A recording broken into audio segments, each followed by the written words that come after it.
Hey guys, what's up? Real-time reviews here. I'm sitting in my 2019 Honda Ridgeline, and I just wanted to talk to you a little bit about the Hondasensing now that I've had this vehicle for a week and 1 day. So I'm going to start up the gauge cluster. Sorry about the air. So basically, this vehicle comes standard with Honda's branded Hondasensing system, and I'm not sure what Honda was thinking when they came to the conclusion that this is marketable at this point. So it's coming on all your vehicles for, I believe, 2018 and 19. So if you take a look down here, you have your Eco button, which actually is very good in terms of dumbing down the throttle. It lowers the air conditioning speed and how much, I guess, cold air comes out.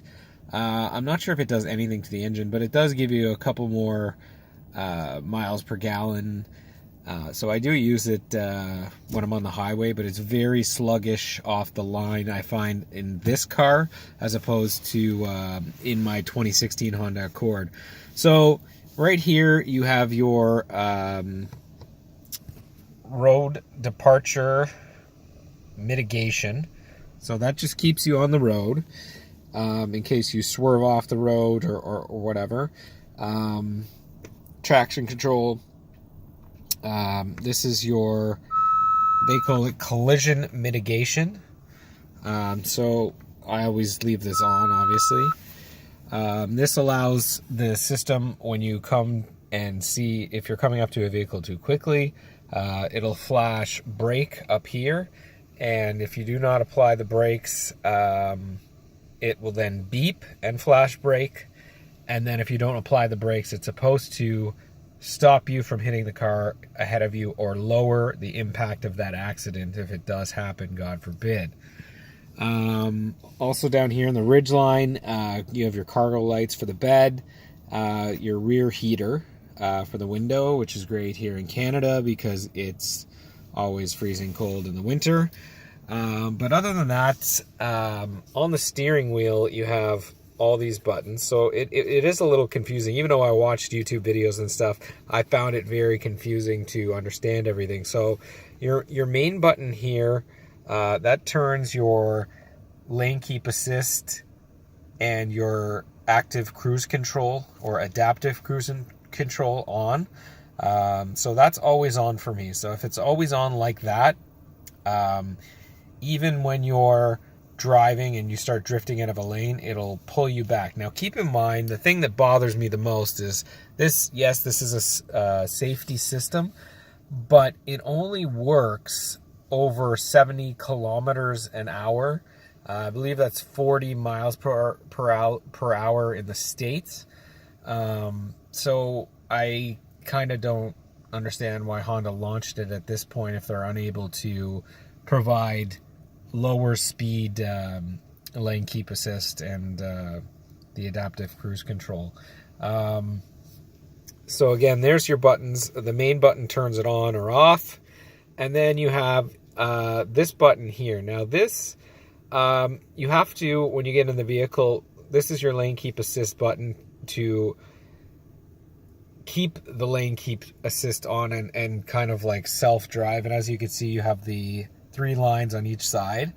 Now it's showing they are empty. So the camera, which is right up here, it doesn't see any lines, obviously, and I'm not going fast enough for it to, I'm actually not driving. I'm not going fast enough to, for it to work. But if it was working, the lines on each side would be lit up, white, and then it would let you know that it's controlling, and you keep your hand on the wheels. You can take your hand off the wheel for, I don't know, 30 seconds, and then it says steering required. What I've found is the system's not very good. It's constantly going on and off, despite like going 70 kilometers an hour.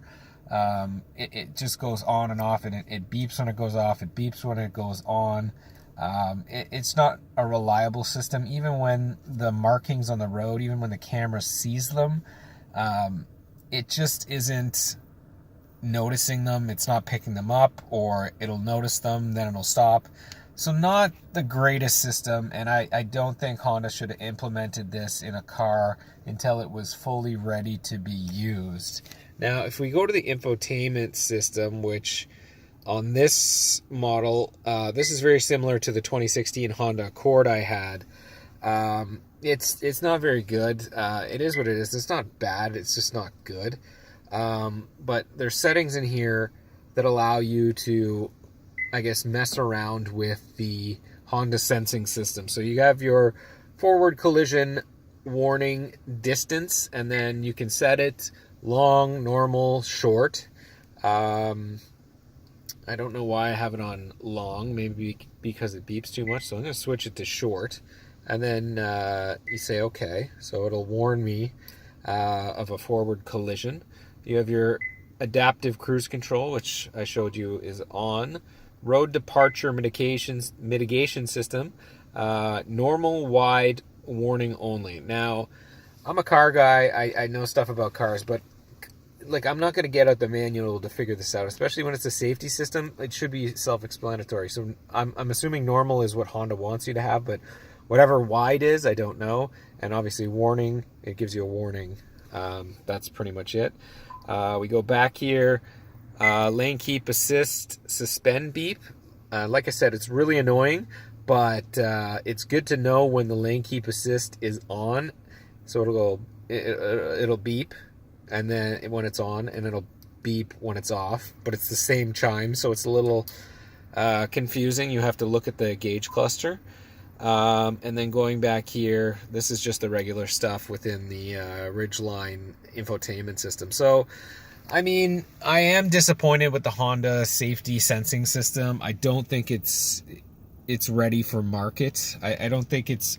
I thought it was a selling point. I thought this would be a lot safer for my family and I, but I'm very let down by it because most of the stuff only works over 70 kilometers an hour. I would have preferred a lot of it to work, you know, like 40 kilometers an hour, maybe 20 kilometers an hour, because there are times where there's accidents in parking lots, there's accidents all over. There's a lot of the low impact accidents that it could prevent, and there's nothing. For example, if I put it in reverse, I can see behind me, and yes, I can have a wide view. I can have a view of the road, a down view. But there's nothing if I'm going in reverse in a parking lot, if somebody's coming to stop me from backing into them if I don't see them. And a lot of newer vehicles have that within their safety system. So again, not the greatest. Honda missed the ticket, or missed the bar with that one, but I just wanted to give an opinion of what I think about the Hondasensing system. And you know, it's not the greatest. It took a while for me to get to learn how to use it, despite watching videos, and I don't think that should be the case for the average consumer, which I am not. I think this would be very difficult to understand, very difficult to set up. But yeah, Honda, hopefully there's a Hondasensing 2.0 really soon. Other than that, guys, I'm going to keep updating you on my Ridgeline, and subscribe, write comments. If you have any questions, I'm here. Have a good day. Thank you.